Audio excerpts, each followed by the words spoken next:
Hey, this is Jonathan McNamara here for Life Begins at 8-Bit. I'm totally stoked because tomorrow we're going to stream games on the Sega Master System.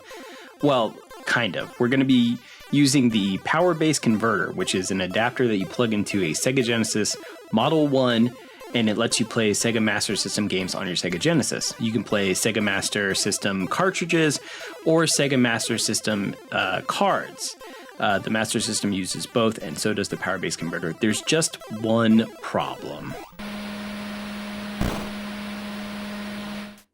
So let's take a look at the Sega Power Base Converter. This is the cartridge slot in the top, and then there's a card input slot in the front where you can put Sega My Cards, which are smaller capacity. They're 32 kilobytes max, but they do house games, and you can play games that way.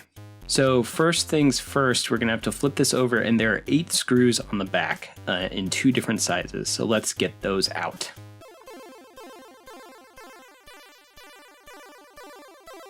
All right, once you have the screws removed, just hold your breath so you don't get dust from the 80s in your lungs, and gently pry it apart. It should come apart pretty easily. Might be a little bit of resistance, but you should very quickly have 2 halves in your hands. One of them has the board, and here it is. That's it. That is the Sega Power Base Converter, the #1 way to play Sega Master System games on your Sega Genesis.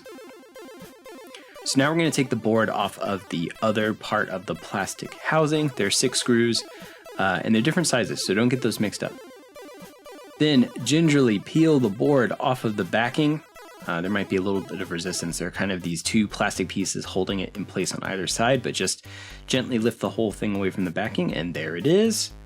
And here is the bottom part of the shell covered in grime and dust, so I'm going to clean that up. And what I'm using here is a Q-tip with a little bit of Windex first. You can see that the Windex is going on there, and then I'm using the dry side of the Q-tip to wipe some of that excess Windex off. And it is pretty disgusting in here. There's a lot of dirt and grime. There's also a connector on the bottom side, so go ahead and clean that off. This one was pretty remarkably clean, so I didn't worry about it. Now I'm taking a Q-tip and giving the same treatment to the board itself. This one was particularly dusty, so I'm removing some of that dust, mostly with dry Q-tips. All right, now I've got the board back into the bottom part of the housing, and I'm going to put these 6 screws back in place now that it's nice and secure on the housing there. So the thing about the game, I'm not sure if it froze because of the connectors on the card or the connectors in the slot. So we're going to clean both to account for the issue, and hopefully my copy of Ghost House will play like new. So notice that the Sega card is roughly the same size as a normal credit card. This happens to be one from my local arcade. We are going to be employing what is called the credit card method here to clean the cartridge slot and also the card slot. So what I have here is a microfiber cloth that I'm wrapping around just any old flat credit card, plastic credit card. This one worked really well. And I'm taking a Q-tip and just lightly applying some Windex on the edge here. You don't want it sopping wet, but you do want it damp. You want to get some Windex in there.